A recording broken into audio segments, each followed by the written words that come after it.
outside of Nashville, Tennessee. This is the award-winning podcast, ParaReality. Good evening, everybody, and thanks for listening this evening. My name is Sandman, and I'll be your guide through this strange realm of ghosts, cryptids, UFOs, aliens, conspiracy theories, and other unsolved mysteries that I like to call ParaReality. Well, I'm back after being gone for a little while, and I've got Eric in the co-host chair with me. Yo, what's going on, everyone? What's up, man? Good to be here. Glad you're here. Good to have you back, man. Yes. I'm sure if you're a regular listener of the podcast, you've been wondering where I've been, and well, I'll tell you, but I'm going to save that for another time because right now I only want to say that it's good to be back, and I can't wait to get into all the paranormal and conspiracy topics and stuff out there, and I'll explain where I've been at a later date, but saving that for later. Yeah, for sure. And well, if you follow me on my social media accounts, you're probably well aware that Eric and I just recently got back from the first annual Dogman and Cryptid Conference that was right down the road from us in Paris, Tennessee. And I sent out some tweets and posted a few pics on the official ParaReality Facebook page, but I really didn't say a whole lot about what was going on with the conference itself. And that's because I wanted to save those reviews for the podcast tonight. So tonight, my dear Sand fans, that's what Eric and I are going to be talking about. We're going to break down the Dogman Conference for those of you who maybe wanted to go but couldn't be there. And as always, to learn more, you'll have to tune in, and find out. But before we get into that, Eric, man, what you been up to? I mean, I know, but tell all the listeners out there what you've been up to, man. Yeah, been a few months. I think the last one we did was with my sister and co-host of the World We Live In podcast. But yeah, shout out to Aaron. Shout out to Aaron. Yep. Great sister. Yeah, and not all as of our great of a co-host, but she's a good sister. Hey, she's your sister. I mean, she you is. got Can't fix that. Yeah. And it looks like all of our efforts to get her a boyfriend has worked. So just in case you were wondering how the search for a boyfriend for Aaron goes, we got it. We did our job. It would seem we have mission accomplished. Mission accomplished. So she owes me, and you. She'll have to buy us dinner. Pretty much. Yes. I like steak, medium. Thank you. Maybe a lobster tail on the side. In a nice baked potato. What's that lobster place? The lobster roll guys. Oh, Cousins Maine Lobster. Cousins. Yeah, I'm down. Yeah, so fire. We're there. Yeah. I mean, hey, I've been just working. Started coaching soccer again here. Good. Yeah, just trying to beat this summer heat down here in the South. So other than that, just living life. Oppressive heat and humidity, man. Yeah, it's tough. Yeah, I like to fire up the smoker and the grill and everything, and it's been. I mean, that would be brutal. Yeah, it is. I've done it a few times, not as much as I want, but it's brutal. Yeah. It's brutal. Well, Eric and I did when we went to the Dogman Conference. It was last Saturday, and we actually went down Friday night, and the first thing we did was like, let's record a podcast. Yeah. So we got in the hotel room. Went for it. Yeah. And so the pre-conference, I guess, podcast can be heard on Eric's show, yes, World We Live In. So if you want to catch part 1 of this and hear us talk about all kind of random things besides what we're going to experience at the conference. Well, we talked about like 80s horror movies, and we did, but they were mostly Wolfman related. Yeah. That's true. Yes, That's true. We were on the topic of Dogman. We played a little game at the end, which was way harder than I expected. Yeah, way harder than I expected. But find that on the World We Live In podcast. Yeah. So that's up in for your listening pleasure right now. World We Live In podcast. Look it up on your favorite podcast platform. Eric, Apple Yeah. Apple Podcasts, Apple Spotify. Podcasts, Spotify, Google. Yeah, all of them. All of them, yeah. Anywhere you can get a podcast, world we live in is there. Should be all set. So, yeah, if you want to hear part 1, you don't have to hear part 1 before you hear this part. But if you want to hear part 1. If you want to, yes. World we live in on your favorite podcast platform. So, now that we've kind of covered that, I think what would be kind of cool, Eric, is if I've got somewhere here. There it is. I've got the conference agenda pulled up. Oh, nice. Yeah, it's a good idea. So I figure, we'll just kind of like bust it down. Bust it from the top to the bottom, at least as far as we were there. Yeah, we made it through most. Yeah, we did. We did have to leave a little early. Actually, that thing was scheduled to go on. Probably didn't end till like 9:00 at night. I know. And we had to jet. Yeah. Some of us have jobs, and we had to commitments. Yeah. On Sunday. Yeah, exactly. Yeah, so we had to get back. The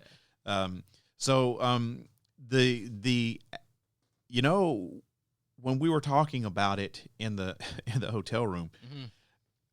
we had no idea like what we were walking into. No. I mean, it was my first conference. Or my first conference, but also like my first time, like actually hearing professionals in the field as well as individuals who have witnessed these phenomena firsthand. So it was exciting. But you're right. We really had no idea what was going to happen. With this being the first one, it's everything's up in the air. You don't know what the hell's going to happen. You don't know who's going to be there. You don't know how the speakers are going to, even though he had some pretty big name speakers there, you still don't know how things are going to go. And then, the front desk clerk that checked us in was like, this hotel is full of people for the conference. And I would say there was probably about 200 people. Oh, for sure. I'd even think like about 300. Yeah, there was. Yeah, it was packed. Yeah, between 200 and 300 people were there, which was actually really good, and all of them, just about, were not from Tennessee. Most of them were from Texas. A lot of Texas. And Yeah, the main guys putting on the Paranormal Round Table. They, I believe, are mostly from Texas. They are mostly from Texas. Yes, and one of the guys that we were talking about that we had seen in the parking lot as we were unpacking all our gear was I'm just going to call him Gun Guy.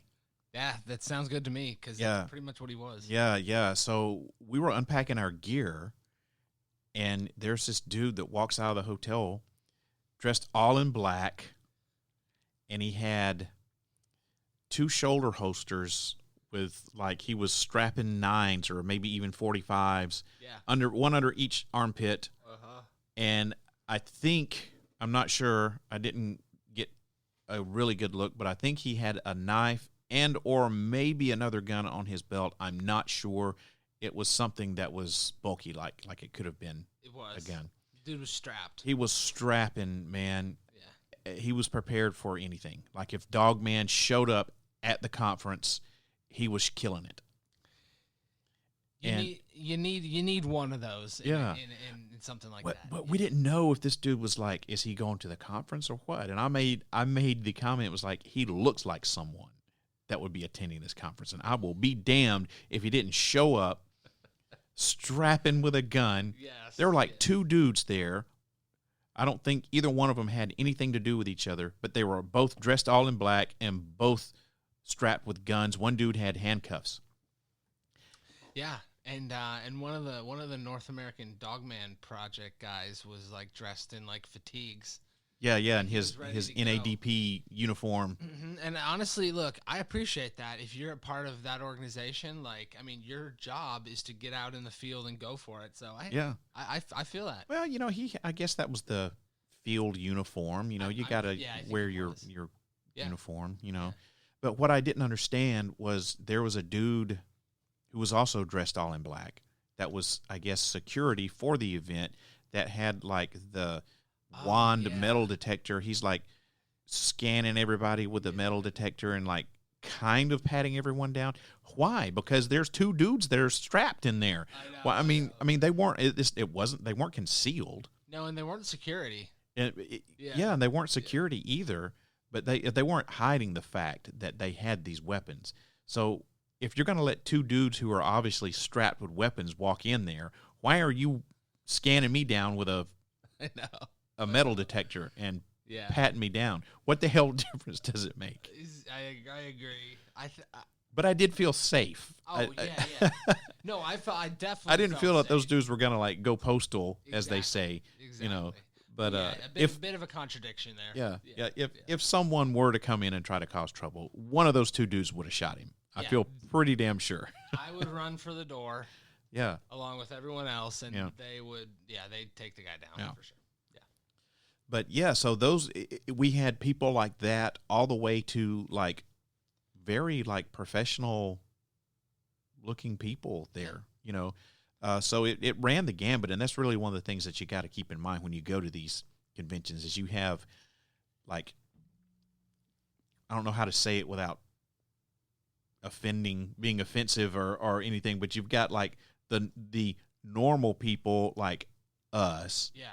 And then you have the people that are, I mean, we're super deep into stuff like this, but not as deep as some people.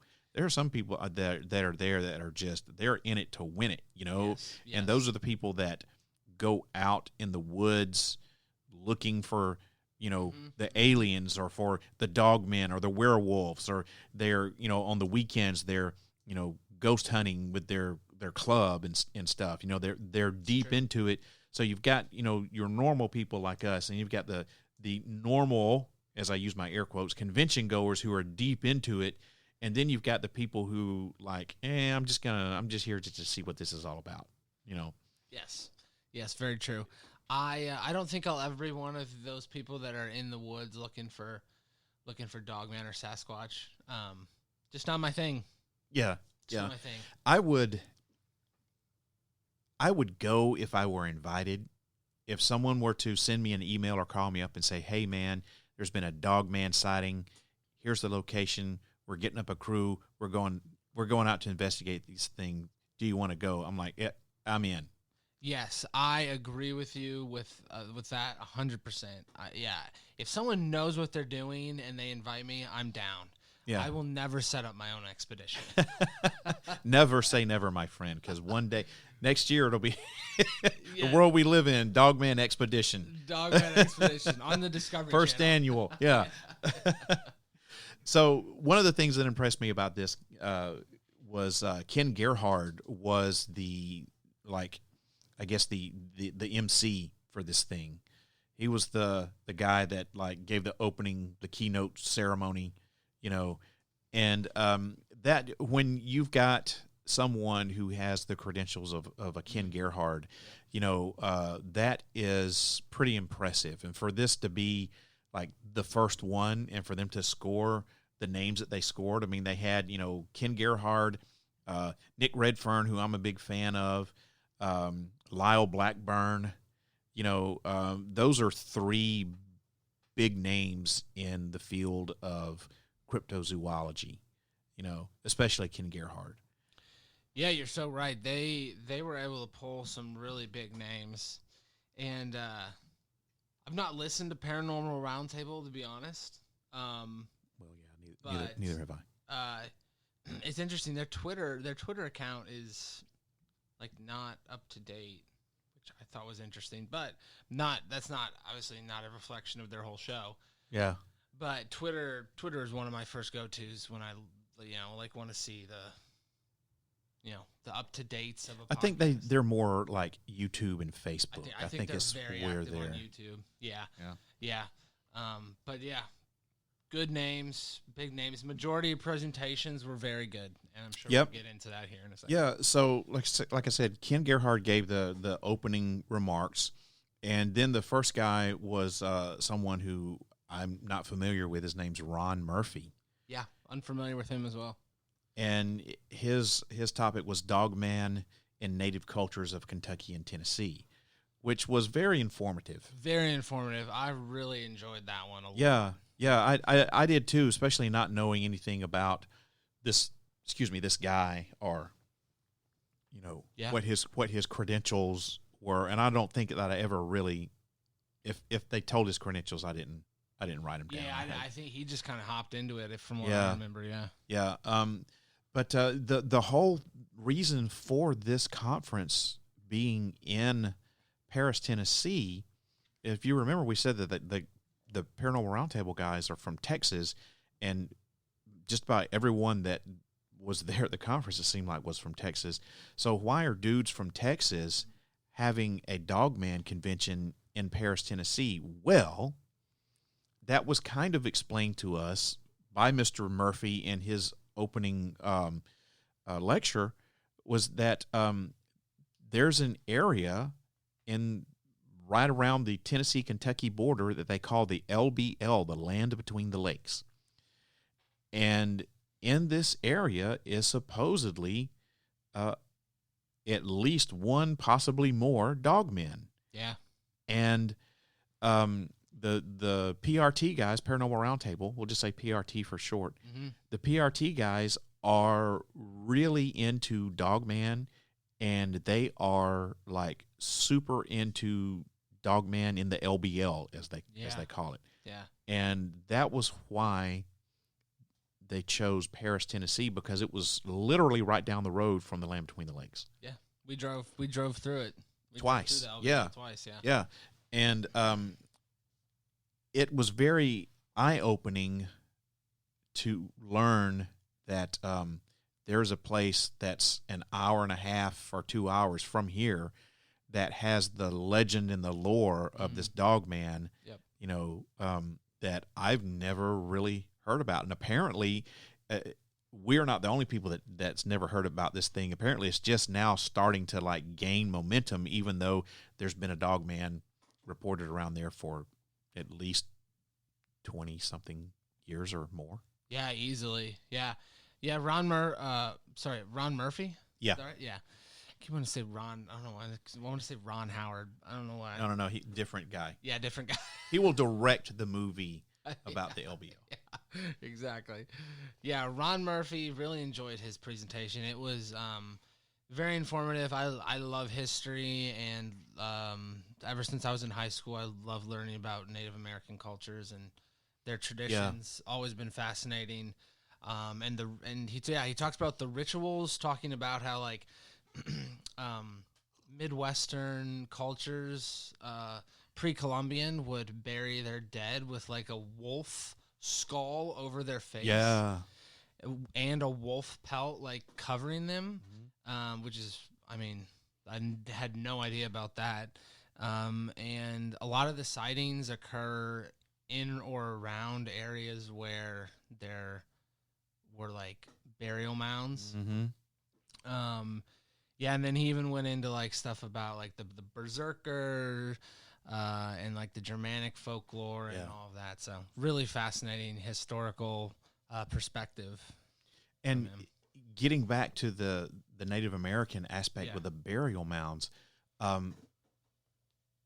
guess you would say that the godmother of Dogman here in the United States would be Linda Godfrey. Yeah. And in her book, what's the name of that book that you're reading? American Werewolf? No, that was the documentary. Yeah, it's like North America. Werewolves in America or something like that. North American Werewolf or something. Anyway, one of the many books that she's written on the subject, she made the connection between there being a bunch of Dogman sightings and Indian burial mounds, and I had kind of hit on that. You did, and then lo and behold, that's the first thing that we talk about there, which is kind of, so there's a connection somehow. Has to be, yep. And if you're late to the party, if you're late to the party and you're sitting there going, "What the hell is a Dogman?" A Dogman is it's North America's werewolf. Yeah, it really is. It's simply a more dog-like in appearance werewolf. Yeah, upright. I like upright canid Yeah, that's a good description. An upright canid. Yeah. It runs the gambit as far as what people describe it like. Some people describe it as having, pointy ears and a snout. Some people describe it as having different looking ears, more rounded ears. Everybody says that it walks upright on two legs, but some people say that the arms are more human-esque, and some people say it looks more when it's walking upright on two legs. It looks more like if a dog were to walk upright on two legs, and their front arms are just kind of out in front of them, kind of looking all awkward and everything. So it kind of runs the gambit. But is it a wolf? Is it a dog? Is it something different? Well, we don't know. But the lore is Dogman. And, of course, you talk about Dogman and you talk about Native American cultures, and the next thing you're going to talk about is skinwalkers, Yep. And that is one of the things that the guy mentioned. But, we didn't spend a lot of time on the skinwalker thing. I think the skinwalker, I think it's just getting too... I don't know. It's starting to be a catch-all for a lot of cryptid stuff. Exactly. Agreed. The skinwalker is a whole separate category, in my opinion. Yeah. It's also very much a desert Southwest entity, from what I have heard. And I just don't. From everything I've read, the similarities don't. There's not many similarities. And unfortunately, there was a whole lecture devoted specifically to the topic of skinwalkers that we did not get to. That is true. Attend. Yes. So that's a shame, because we could have learned something different. But I don't know. I'm kind of with you. I think that the skinwalker is starting to become a catch-all for a lot of North American unexplainable cryptid stuff. Yeah, I think it's the name. Right, because skinwalker, it's simply saying that if you put on some sort of animal pelt, that you can basically walk in the skin of that. Yeah. Of that. I'll accept that. Yeah. Of that animal. Yeah. Which that is supposedly what happens, but like I said, I think people are just like being like, oh, like you just put on a wolf's pelt. You become a skinwalker. You can skinwalk. Yeah. It's not that. Yeah. It's not that easy. It's a little different. Yeah. Yeah. So the next guy up was a guy named D.A. Roberts, and he was talking about possible Dogman encounter in the LBL, the land between the lakes. Yeah. And I wasn't digging on his lecture very much. It was a bit all over the place. Yes.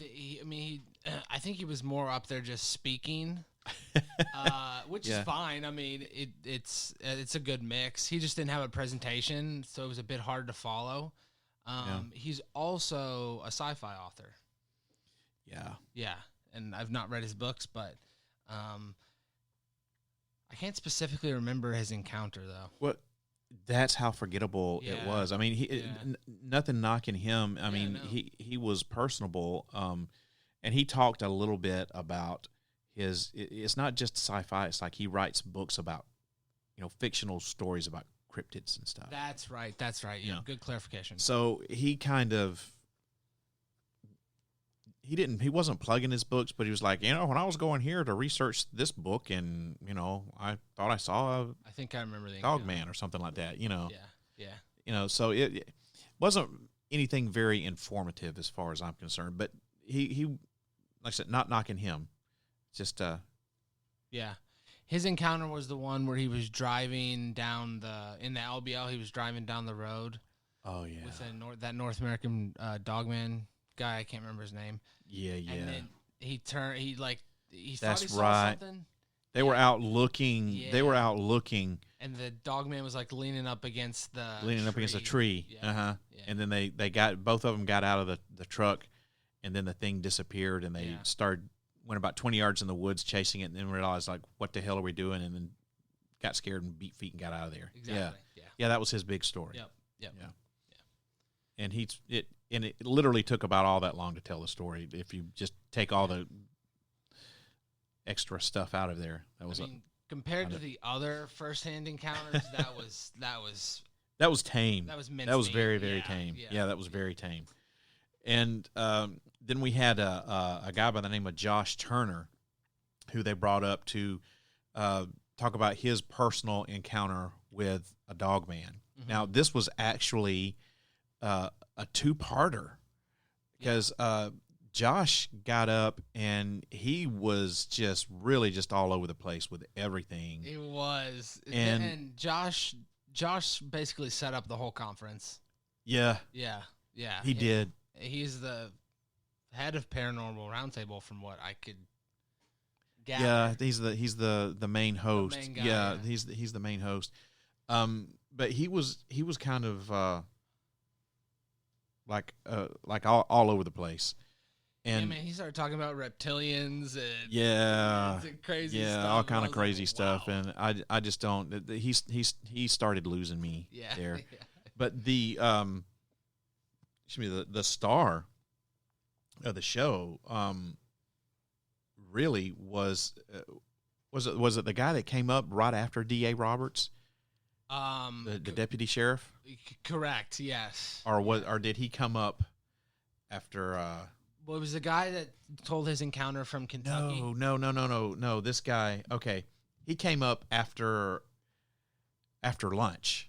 The guy that was telling the deputy sheriff, didn't he come up after lunch? I think it was before lunch. Before lunch? Yeah, I think it was right before lunch. Yeah. Well, he came up. When did this guy come up? Who's the next on the list? So it was Lyle Blackburn came up. Yes, and he did the Boggy Creek. Yeah. Yeah. Uh-huh. This guy was after Lyle, I believe. Okay. Yeah. All right. So actually, Nick was after Lyle. Nick was after Lyle, so he must maybe He came after. He had to come after Nick. Yeah. He did. Yeah. Yeah. So, all right. So, sorry, we kind of got on. Yeah, we got off track. We were what were we saying? So Lyle Blackburn came up after Josh Turner, and Lyle is the other guy in the black hat. There's Ken Gerhard, and then there's Lyle Blackburn, who's the other guy in the black hat. Lyle is really known more for his in-depth studies of the beast of Boggy Creek. And that's what his lecture was on. He gave a very informative lecture about the history of the Beast of Boggy Creek, how the movie became a sensation back in the 70s. And if you haven't seen that movie, I got to do that. You really need to see it. Now, it was like the 8th top grossing film of 1972 or something like that. It was a documentary. Yeah, an independently shot documentary that the reenactments, the people who were reenacting their stories were the people who actually experienced these things. They weren't actors. It was people telling their story, and they was like, well, why don't you recreate it for me? And I've seen this movie. You have to remember that this was shot independently in the 1970s. So, you can't compare it to the standards of what's going on today. So you have to just look at it for what it is. And it's pretty darn good. Yeah. It is really good. It was fascinating to learn some of the history about that. Like the kid who, there was some 13-year-old kid who, after the first encounter where it attacked the family, and then some 13-year-old kid started charging people and take them up there and show them where the tracks were and stuff. He just went up to the house and started charging people. Yeah, like a kid that had nothing. Here, Take your people with you. What? Half of that money's mine. Wait a minute. Exactly. It's insane. But Lyle gave a really good talk about all of that history and where you can go find some of these places where this creature has been sighted. Yep. And let me tell you, man, he gave it a topographical overview of some of the areas where this creature has been sighted. Exactly. And surely not his first time giving that presentation. No, I mean, he was on point. But you don't want to go down to if someone calls you up and they're saying, "Hey, we're getting an expedition and we're going to go down to look at for the Falk monster," or desolate don't go because you'll never be seen or heard from again. No, I mean it's deep swamp. Yes, Deep swamp. yes, yeah. And the the Beast of Boggy Creek is also known as the Falk Monster, which they also think is a Sasquatch or a Bigfoot. Yeah, yeah. He didn't really get into that too much. Exactly. He stuck more with the encounter, location, Facts, just the facts, man. Yeah. It was good. You know, it was really good. Like you said, that wasn't his first time giving that lecture. I'm sure he had that. He keeps that in his back pocket. Oh yeah. Exactly. And after that, we had Mr. Nick Redfern come up, and this was the guy that I was most looking forward to out of everybody on the roster. I saw Nick Redfern's name there, and I'm like, yes, I cannot wait for this. Yeah. Oh, Nick. Yeah, Nick looked a little burnt out. I'm not gonna lie. He looked a little tired. I mean, the dude does a lot. Yeah. But yeah, it was not what I expected. I think he's crispy around the edges. He needs to take a vacay. Yeah. He really does. It was just like, he was basically just like repeating. And again, this is not a knock on Nick Redfern, because dude does incredible work. Yes, I love Nick Redfern. Yeah. I've had him as a guest on the podcast, man. Exactly. He's great interview. Yeah. Great interview. It was just not his day. No, not his day. It certainly wasn't. He phoned that in, man. He just his lecture topic was supposed to be the 50th anniversary of the Defiance werewolf incident. Yeah. He didn't really talk anything about that. He started out, and then after 5 minutes, he went on to other things, and everything that he talked about from there on out, I'm assuming he was trying to circle back to how all of these things could connect to the Defiance werewolf incident, but he never connected all those dots. Yeah. And this was something I had never heard of before, the Defiance werewolf incident. And Defiance is a little town in Texas, I think. Mm-hmm.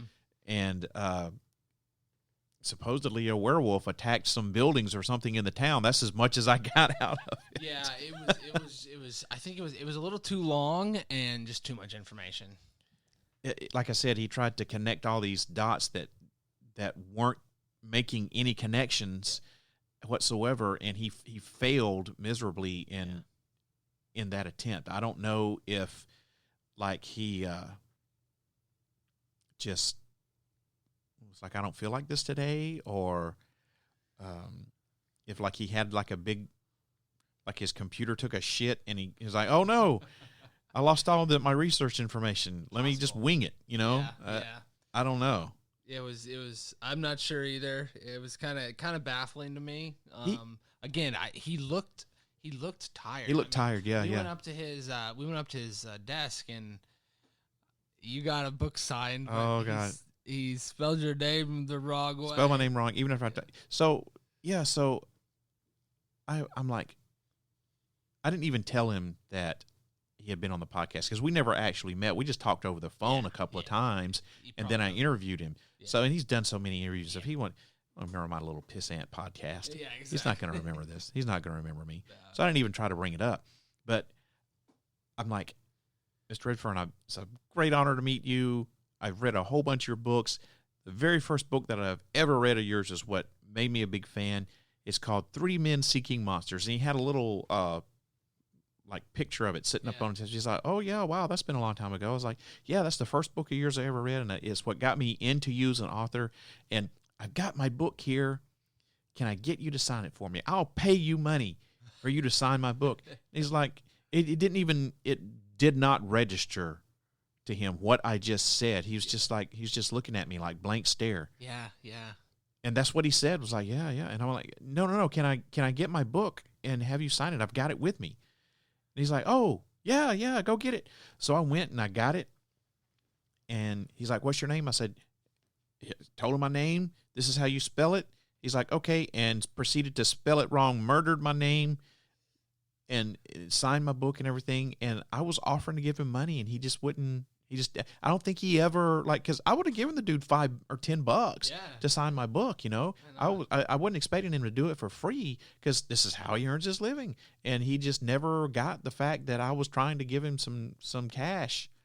And I was just like, thanks. And I shook his hand. Yeah, it's kind of, yeah. I don't know. It's now that I think about it, it's kind of odd.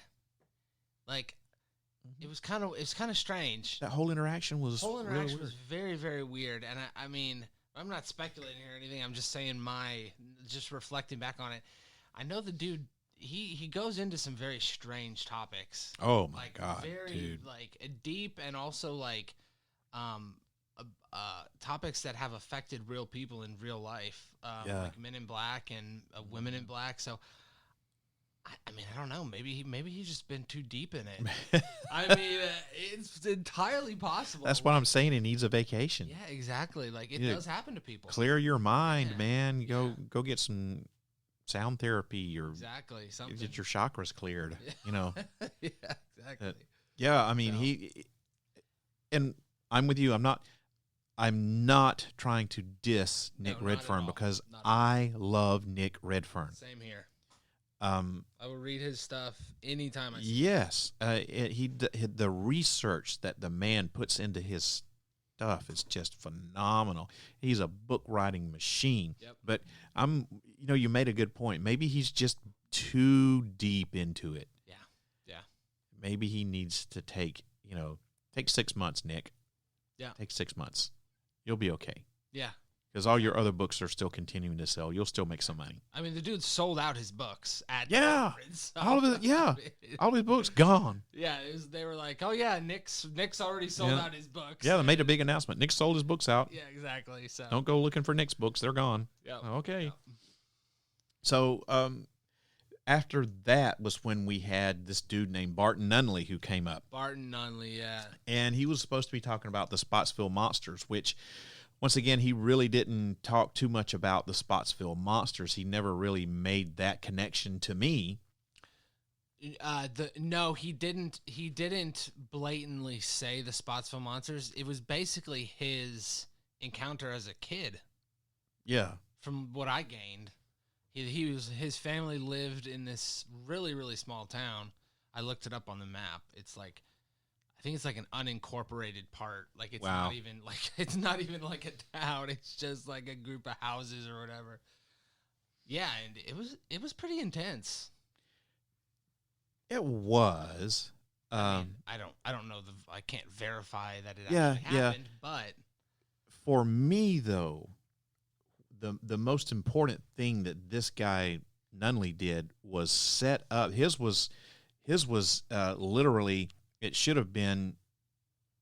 He brought this friend of his up. He basically wrote the foreword. He wrote the foreword to this other guy's lecture, and this other guy stole the conference. Really stole it, yeah. And so he introduced his friend. This is a guy named Martin Groves, who was he's a retired sheriff's deputy. So he'd been in law enforcement for 20 plus years.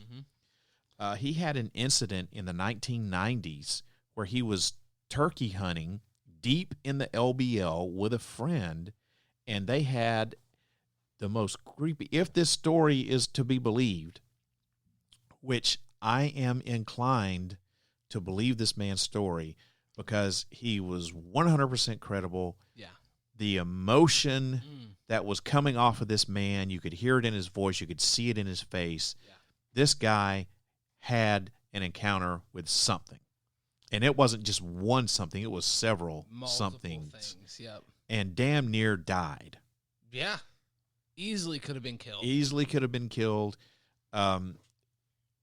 He stole the conference. And out of everyone that we saw lecture, most of them, 99% of these people, were believable with the information that they were putting forth. I believe their stories. If they said, I had an encounter, for the most part, I believe them. Or I saw something, and I can't explain what it was. I think it was a dogman. I believed them, for the most part. Same here, yeah.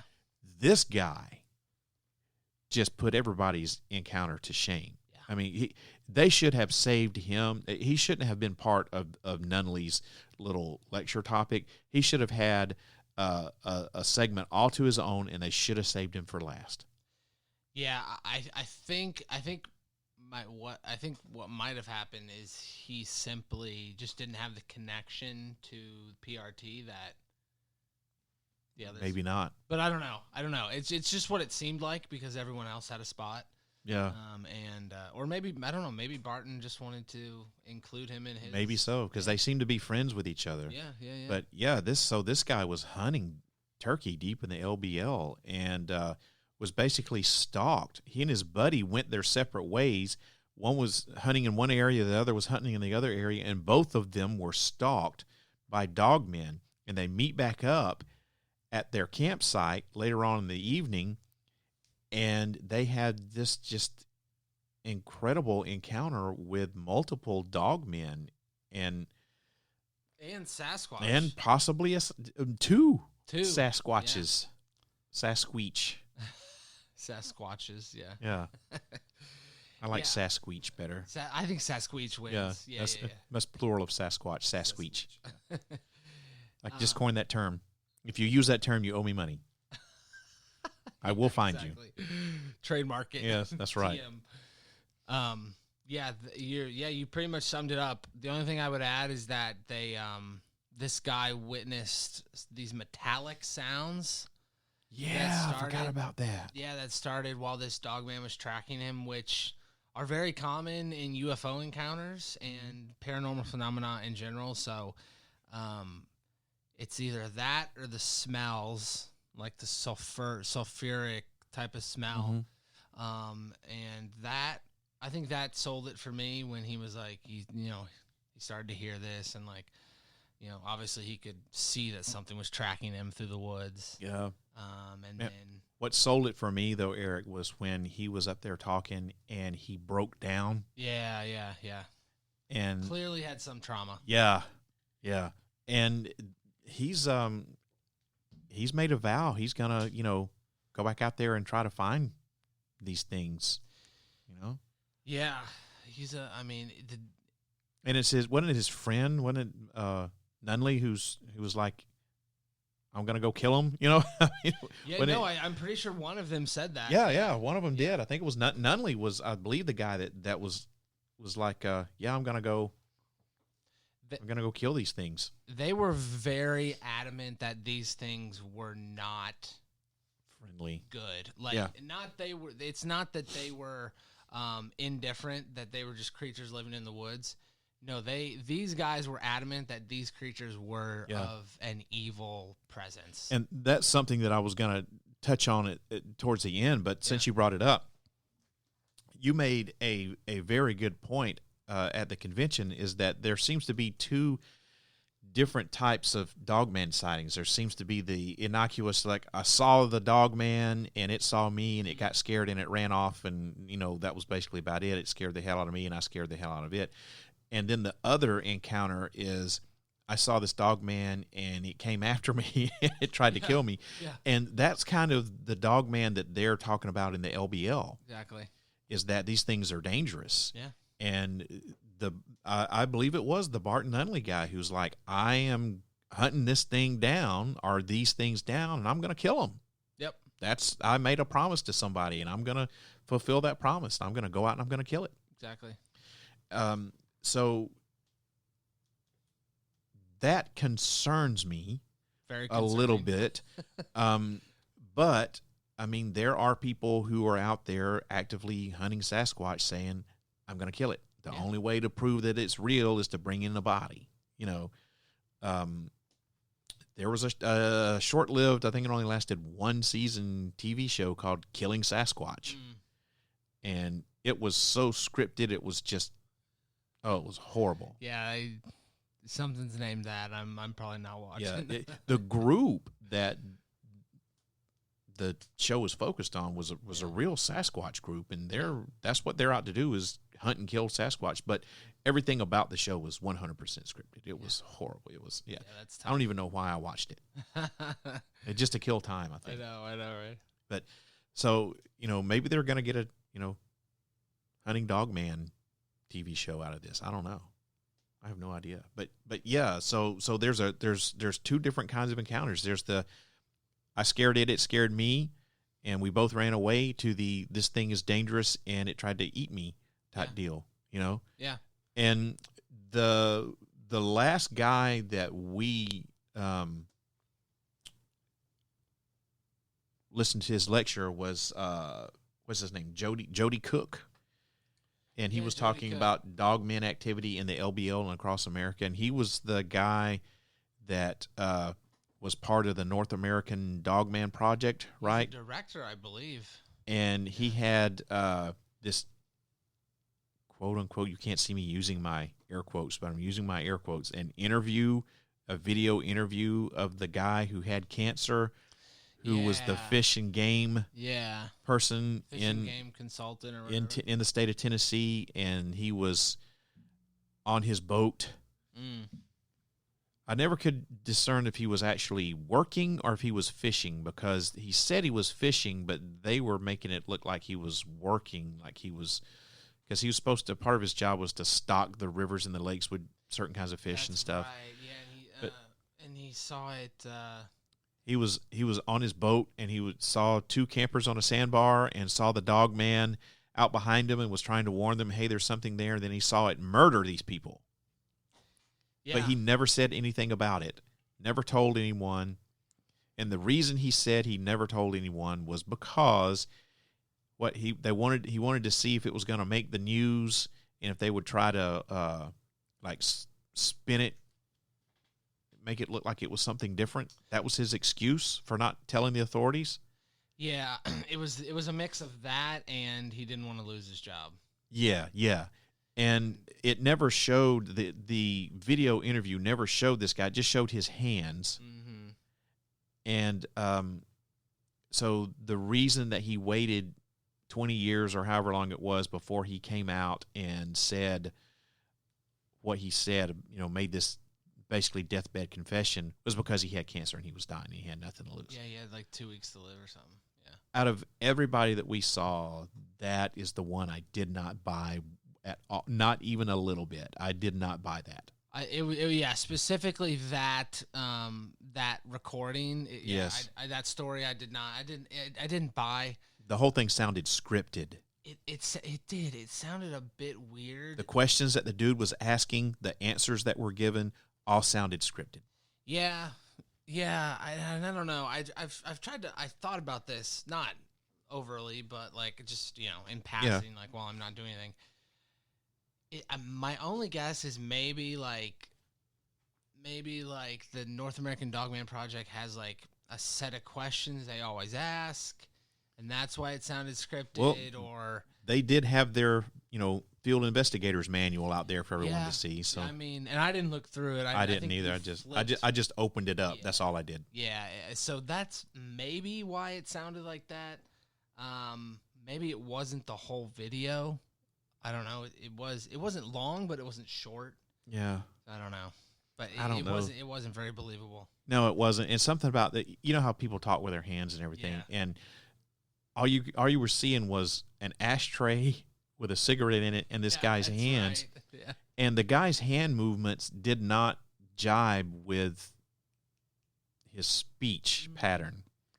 I was noticing that. And so I don't know. Something about that whole thing just felt like it was not 100% honest. Once again, I don't know this Jody Cook guy. Yeah. I'm familiar with the North American Dogman Project, but just from what I've looked at it on the internet, I've known about it for several years.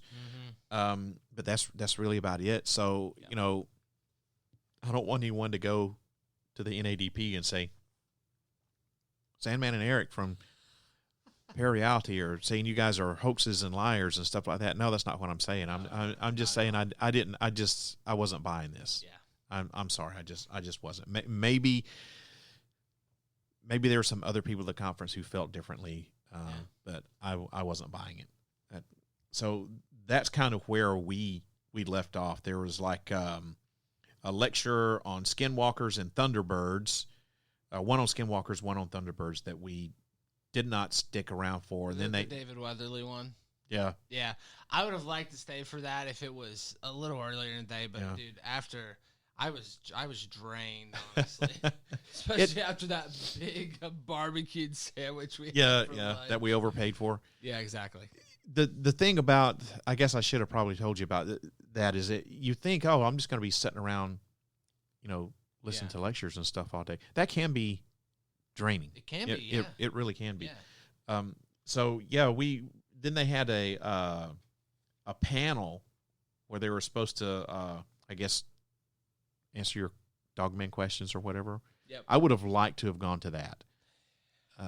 But in once hindsight, again, I think that would have been fun to stay for. Yeah, but like I said, some of us have jobs. Yeah, we had to get back to our jobs, so we didn't get to stay for the last part of it. But all in all, I think that conference was a really big success. Agreed, 100%. They had a nice bit of vendors there who were hawking their wares.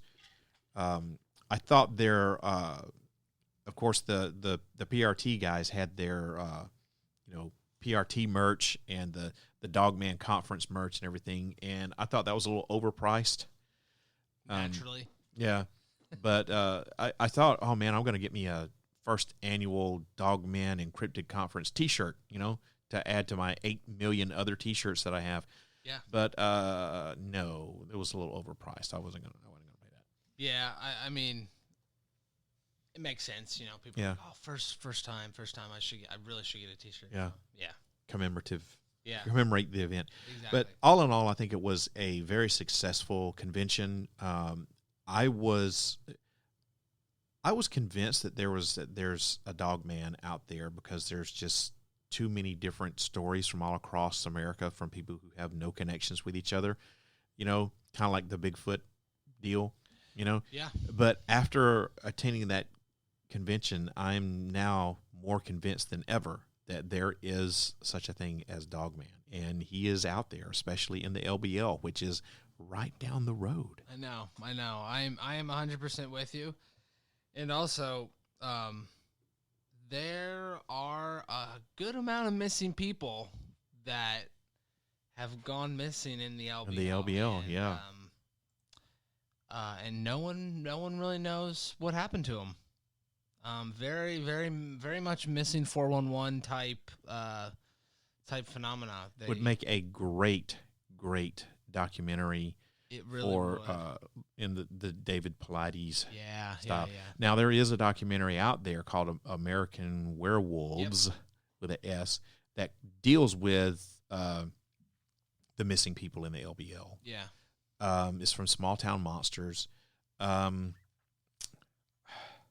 I don't know if I should. It's not a home run. Most of the stuff Small Town Monsters does is pretty good. Mm-hmm. This one, they did not hit a home run on this one. Yeah. They got maybe to second base on this one. Yeah. It's informative, but all it is just people telling their stories, which is the same thing you got from the lecture. So exactly, or the conference, excuse me. So if you're interested in Dogman or the phenomenon of the LBL, what's going on, look it up. It's free on YouTube, Small Town Monsters, and it's called American Werewolves with an S on the end of it. I can double check that. Let's see. Not here. American Werewolves in London. No. Yep. It's American Werewolves. It came out in July, and the guy that we were talking about that stole the show, Martin Groves, he is heavily featured in that documentary, and you can hear his story in the documentary. Yep. But he went into a lot more detail at the conference than he did on that documentary. And like I said, he stole the conference. Should have been the last speaker, and to close everything down. That's really what he should have. Really should have. Yeah. And a point of his story that I like to point out is he said there's one point in his story where he said Dogman was literally like almost face to face with him, and he started saying I think it was the Lord's Prayer. Prayer. Yeah.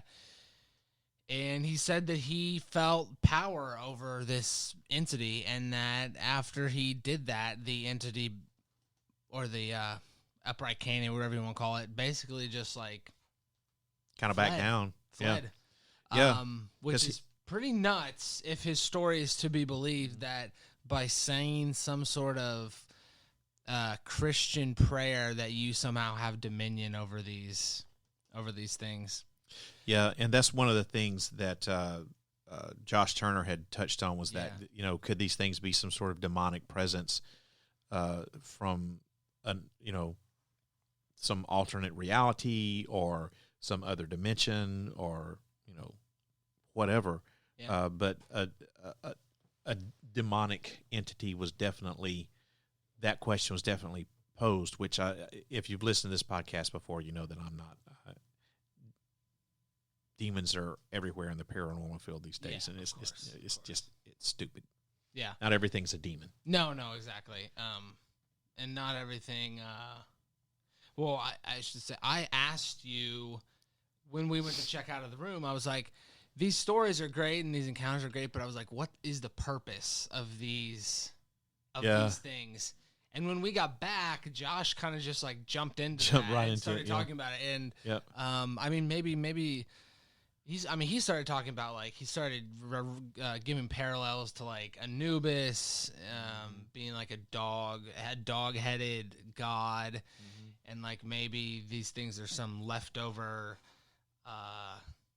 guardian of the human race of some sort. Yep.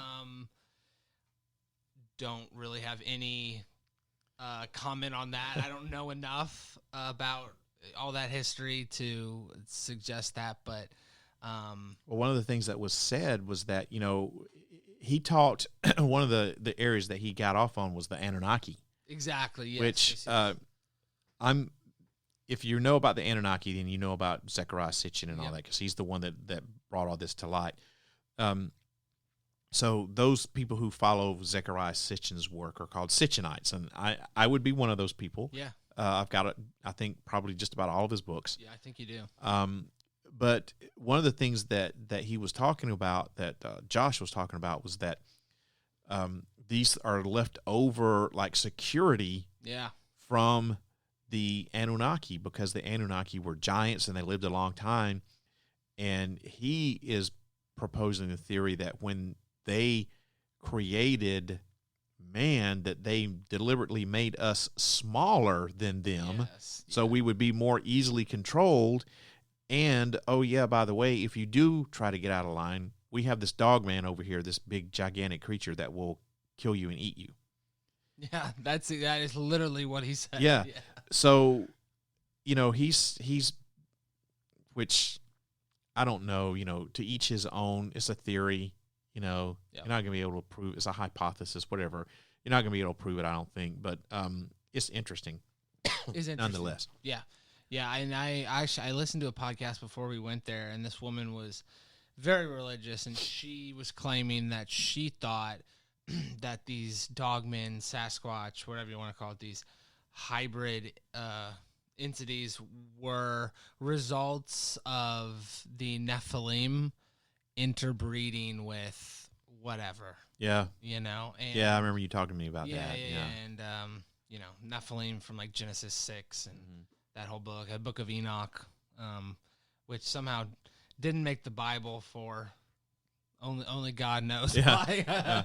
Only the people who are at the convention to vote what gets put in the Bible know that. Yeah. So, all in all, if they have another one, I mean, this was the first annual, so that implies that there's going to be another one. Yeah. If they have another one, would you go? Oh, definitely. I imagine they would get different speakers or expand their speaker list. Yeah. How far would you be willing to travel? What if the next one's in Texas? Maybe Little Rock. Maybe travel to Little Rock. Yeah. My max would be like 5 hours. Okay. Yeah. I think the max that I heard someone drive was 12 hours. I heard 12. Yeah, that's the farthest I heard. Yeah, heard some 6 hours. We talked to husband and wife couple who are from the Birmingham, Alabama area. Yeah, a lot of people came from Texas following these guys. Yeah, which is great. PRT's got a great following. I'm gonna have to check out their YouTube channel. Definitely, for sure. Yeah. Also, D.A. Roberts, I think, has a YouTube channel. Oh yeah, he does. He does. Yeah. So yeah, I would, if it were close, I think I would give it another shot. Yes. Especially if they were having different speakers, For you know, sure. because you don't want to have the same people over and over and over again. You know? No, yeah. I mean, you got to get different perspectives. I suppose you lose perspective that way. So, so that's our review of the North American Dogman Conference. As far as, like letter grade, A through F, I give it a solid like B+. I was thinking literally the same thing. All right, Yep, so we're yep, on the B+, same page. yep. Yeah, I mean, for it to be the first time, I thought that it was great. They had some big names there. There's a lot of info that was covered. And like I said, I am more convinced now that there is a Dogman than I was when I went in there. I pretty much was like, I think it's real. And then after this conference, I'm more convinced now than ever that there is definitely a Dogman out there. Yeah, first-hand accounts will change your perspective pretty quick. Yeah, and it's one thing to watch a TV show and see these people, but it's another thing to like see them in person and watch that guy break down. Yep. You can feel. You really can feel the energy. Yeah, you sure can. You sure can. Yeah. So solid B+. And I think if they had another one that's somewhere close, I think I'd go back. Agreed. All right. Well, that's our review of the first annual Dogman and Cryptid Conference that was hosted by or put on by Paranormal Round Table guys. And my thanks goes out to those guys for having the balls and the gumption to get this together and for being able to do it. Learned a lot. Like I said, I think it was a great conference, solid B+. And if there's another one in the area, I'm definitely going to go back. So my hat's off to Paranormal Roundtable guys. Yep, same here. Great job, boys. Well, everybody, I hope that you enjoyed our little roundtable discussion of the North American Dogman and Cryptid Conference, the first annual. Let me know what you thought about it. Leave me a comment or anything else about the podcast you want to talk about. Best way to get in touch with me is email me, sandman@parareality.com. That's sandman@parareality.com.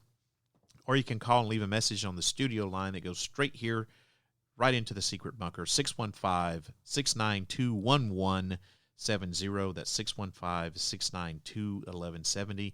And you can leave me a message on the studio line here in the secret bunker. And you can find me on all the social media accounts. Official Facebook page for ParaReality Podcast is you can just do a Facebook search for ParaReality, or you can go direct to it, facebook.com/sandman.parareality, or follow me on Twitter and Instagram at ParaRealRadio. That's at ParaRealRadio. Eric, tell them how they get in touch with you, buddy. Yes, you can find me on Twitter at World We Live Pod. That's World We Live Pod. You can find us on Facebook at the World We Live In Podcast. Twitter, Facebook. Yeah, those are the two main social. Oh, and Instagram, the World We Live In Podcast.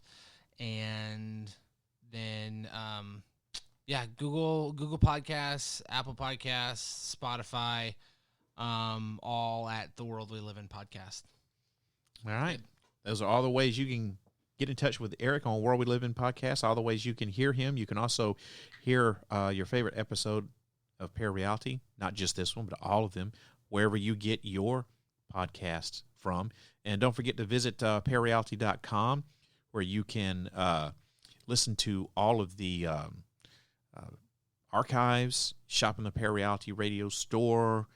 I've got a news section that's updated pretty regularly that contains all of the weird and paranormal and UFO, cryptid news, ghost news all around the globe that's updated almost daily. So, go to parareality.com, check it out. Everybody, the next episode of the podcast is going to be, I'm going to try and get one out next Friday, August 26th at 8 p.m. Central U.S. time. So make sure you tune in, and find out. Everyone, I hope that this podcast opens up your mind to new ways of thinking, expands your consciousness, and produces a change in the way you see the world. If you wish to change, you must lift the veil of ignorance that has been cast over your eyes. Only then will you see the true power of the universe. Have a wonderful weekend, wonderful evening. I'll see you again next Friday. Eric, when's your next episode dropping, buddy? It should be in the next Friday as well. Sweet. Next Friday or the weekend of that, after that Friday. So, yeah. All right, so catch both of us out, ParaReality and World We Live In, next Friday, August 26th. Make sure you tune in, and find out. Have a good weekend, everybody. We'll see you later on. If you wish to change, you must first lift the veil of ignorance that has been cast over your eyes.